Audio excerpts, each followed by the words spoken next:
අද මේ මොහොත වෙනකොට ඇමරිකා එක්සත් ජනපදයේ සහ ඉරානය අතර සාකච්ඡා පැවැත්වෙනවා යුද්ධය අතහැරලා දාන්න පුළුවන්ද බැරිද කියලා.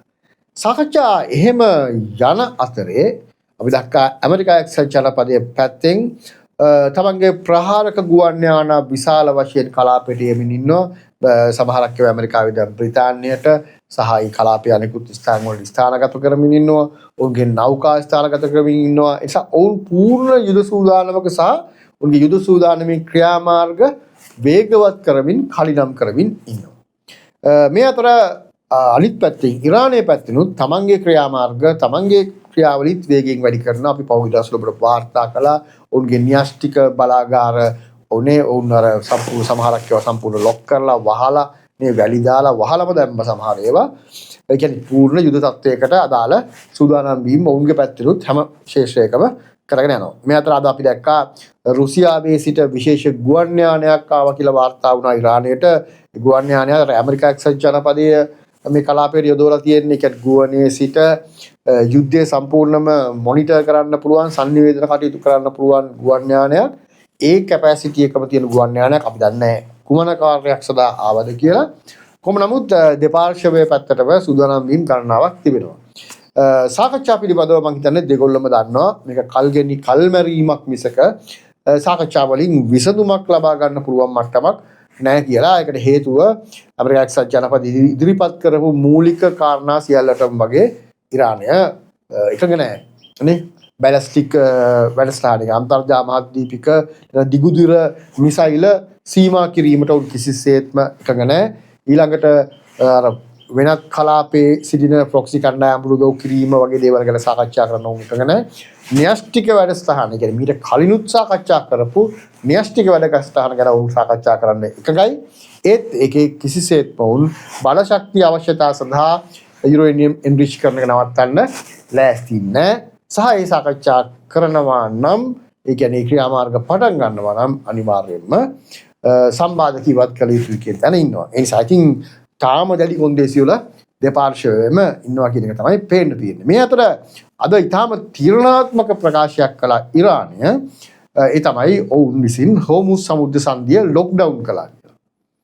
දැන් පහුගිය කාලෙත් තිස්සම තිබුණ දෙයක් තමයි ඇමරිකානු නෞකා පැමිණීමත් එක්කම බොහෝ දෙනෙක් හිතුවා යුද්ධය පටන් ගත්තොතින් හෝමුස් සමුද්‍ර සංධිය ඉරානය විසින් වසා දවයි කියලා. ඉරානය හෝමුස් සමුද්‍ර සංධිය වසා දැම්මොතින් ලෝක ඛනිජ තෙල් ගමනාගමනයෙන් 20%ක් සිද්ධ වෙන්නේ මේ කලාපය හරහා. නිසා හැමෝම උපකල්පනය කළා මේක වැසුවොතින් අනිවාර්යයෙන්ම තෙල් මිල ඩොටෙල් බැරල් එක ඩොලර් 100 150 වගේ දක්වා වුණත් ඉහළ යෑමේ හැකියාවක් තිබෙනවා. මේක තාම බරපතල තත්ත්වයක්. ඒක ඉරානයටත් ඒක මැදකවරදී අනිත් රටවල් වලටත් ඇමරිකාවටත් මුළු ලෝකෙටම බලපාන තීරණයක්. තාම බරපතල තත්ත්වයක් කියලා. හැබැයි දැන් ඔවුන් මේක ඡන්ද කියන්නේ ක්ලෝසර් කියන වචනේ මේ පාවිච්චි කරලා ඔවුන් පාවිච්චි කරන්නේ ලොක්ඩවුන් කියන වචනේ. ඉතින් මේ ලොක්ඩවුන් කියන එකයි ක්ලෝස් කියන එකයි අතර වෙනස. වසා දැමීම සහ ලොක්ඩවුන් කිරීම කියන අතර මොකද්ද වෙනස කියලා හිතපුවාම වසා දමනවා කියන්නේ මේක ඔවුන් කිව්වා නම් එහෙම යා ක්ලෝසින් ඩිස් කියලා මේක අපි වහනවා කියලා කිව්වා නම් එතකොට සම්පූර්ණයෙන් අපි දන්නවා අර මයින්ස් නේ මුහුදු බිම් බෝම්බ ඒ අනිකුත් මිසයිල් මේවා යොදාගෙන සම්පූර්ණ වහනවා. ඒක ඉතා පහසුවෙන් ඉරානයට කරන්න පුළුවන්. නමුත් මේ ලොක්ඩවුන් කියන එකේ අදහස ඔවුන් මේක මෙහි තවත් ස්ථානයක සඳහන් කරලා තියෙනවා ටෝටල් කන්ට්‍රෝල් කියලා. සම්පූර්ණ පාලනය වුන් ගන්නවා කියලා. එතකොට මේක සම්පූර්ණ පාලනය වුන් ඇතුළට ගන්නවා. එතකොට අර නිදහස් ගමනාගමන හරි මොක අන්තර්ජාතික නෞකා එහෙම කතාවක් නෑ. සම්පූර්ණ කන්ට්‍රෝල් එක යාළුවා අතර ගන්නවා. ඒතකොට ලොක්ඩවුන් වල සම්පූර්ණයෙන්ම යන එක නවතින්නේ නැහැ. මම කියන්නේ මම තේරුම් ගත්ත විදිහ යන එක සම්පූර්ණයෙන්ම නවතින්නේ නැහැ. ඒගොල්ලන්ට දැන් ලොක්ඩවුන් එකේමනේ යන්න බෑ. වහලා තියෙනවා. කොරෝනා කාලේ අපි ලොක්ඩවුන් කළේ.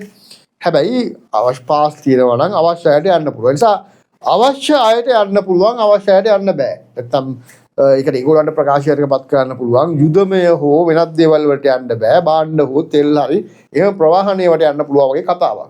හැබැයි ඒක ඔවුන් තමයි වරණය කරන්නේ. ඒකෝර බොහෝ වෙලාවට අපිට හිතෙනවා මේක චීනයට බලපාන්නේ නැති වෙන්න ඔවුන්ට බලපාන්නේ නැති වෙන්න උන්ගේ හිතවාදී රටවල් වලට බල නොපාන විදිහට මේක ක්‍රියාත්මක කිරීම සඳහා තමයි මේ යෝජනාව ගේන්නේ නැත්තේ. හැබැයි මේක අර සම්පූර්ණයෙන්ම වහන්න ටිකක් අමාරුයි. මොකද සම්පූර්ණයෙන්ම හැවුවොත් ඒක අපි දැන් වහල් කියන්නේ යන්න එපා. ගියොත් පුපුරනවා කිව්වන් පස්සේ ඒක ඉවරයි. නමුත් මේක ඇවිල්ලා නැවෙන්නවට උන්ට මැදිහත් වෙන්න වෙනවා. නිතර ගැටුම් හැදෙනවා. ඉතින් ඒක තරම් සංකීර්ණ ක්‍රියාවලියක්. කොහොම නමුත් උන් එක ප්‍රකාශයටපත් කරලා තිබෙනවා. ඉතින් මේ ප්‍රකාශයටපත් කිරීම සිද්ධ වෙන්නේ අර සාකච්ඡා පටන් ගන්නත් කලින්. ඒ සාකච්ඡා තියෙන දවසේම. ඉතින් ඊට අමතරව අපි දැක්කා මම හිතන්නේ ඇමරිකා එක්සත් ජනපදය මේ වෙලාවේ ලෝකය ගැන හිතන විදිය මාක් රූබියෝ කරපු අර ජර්මනියේදී කරපු කතාවේදී කියන්නේ බොහොම පැහැදිලිවම ඔහු අර එක්තරා විදිහක කියන්නේ ඒතර ඇමරිකාව මූලික කරගත්ත කියන්නේ අර වයිට් සුප්‍රීමසි කතාවක් ඒකෙදි කරන්නේ. ඉතින් සෙසු ලෝකයේ රටවල් යුද බලයෙන් හෝ ඕනෑම තත්ත්වයක් යටතේ Tamanගේ අවශ්‍යතා අරමුණු වෙනුවෙන් පාලනය කළ යුතුගේ දැඩි ස්ථාවරයක ඉන්නවා. ඒ වගේම මෑතකාලීනව ට්‍රම්ප්ගේ ප්‍රකාශ මේ සියල්ලත් එක්ක ගත්තාම අපිට පේන දින කාරණාව තමයි ගැටුමකට ඉතාම ආසන්න තත්ත්වයක් ඇවිල්ලා තියෙන්නේ. හැබැයි මේ ගැටුම එක්තරා විදිහක ට්‍රම්ප්ට ට්‍රැප් එකක් බවට පත් වෙන්න පුළුවන්.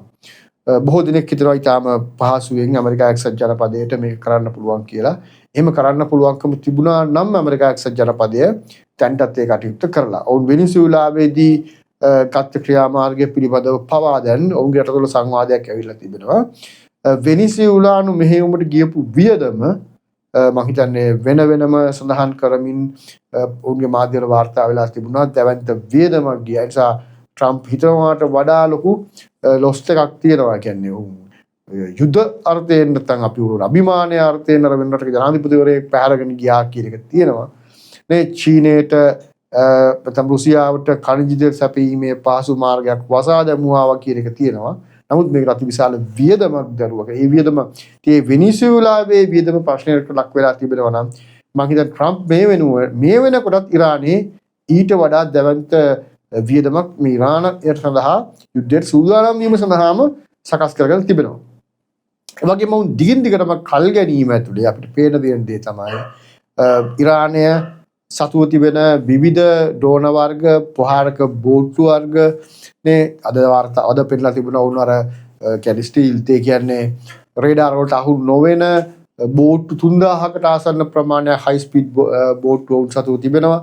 ඒ වගේම උන් සතුව විවිධ ආකාර කියන්නේ මුහුද යටින් යන මිසයිල වර්ග අලුතෙන් වර්ධනය කරපු මිසයිල වර්ග සහ චීනය සහ රුසියාවෙන් දිගින් දිගටම ලබා දීපු අලුත් අවියායුධ විශාල ප්‍රමාණයක් ඔසතුව තිබෙනවා. ඉතින් ඒ නිසා මම කියන්නේ ඉරානය දිනනවා කියලා නෙමෙයි. නමුත් ඇමරිකා එක්සත් ජනපදයට පුළුවන් ඉරානය පරාජයටපත් කරන්න. හැබැයි ඔවුනුත් මෙවැනි යුද්ධයක් ඇති වුණොත් විශාල හානියක් ඇමරිකාවට කරනවා. ඔවුන් හිතනවට වඩා කාලයක් දීර්ඝ කාලයක් යන යුද්ධයක් බවට මේකපත් වෙනවා. ඉතින් එවන්නකට ඇමරිකා එක්සත් ජනපදයේ සූදානම්ද ඒක එක්තරා විදිහක අර මෙඩියුසා ගුහාවට ගියා වගේ නිමක් නැති සටන් සහිත අපසු හැරීමක් නැති ගමනක් බවට ට්‍රම්ප්ට පත් වේවි කියන එක මම හිතන්නේ තව දවස් කීපයක් ඇතුළත අපිට බලා ගන්න පුළුවන්.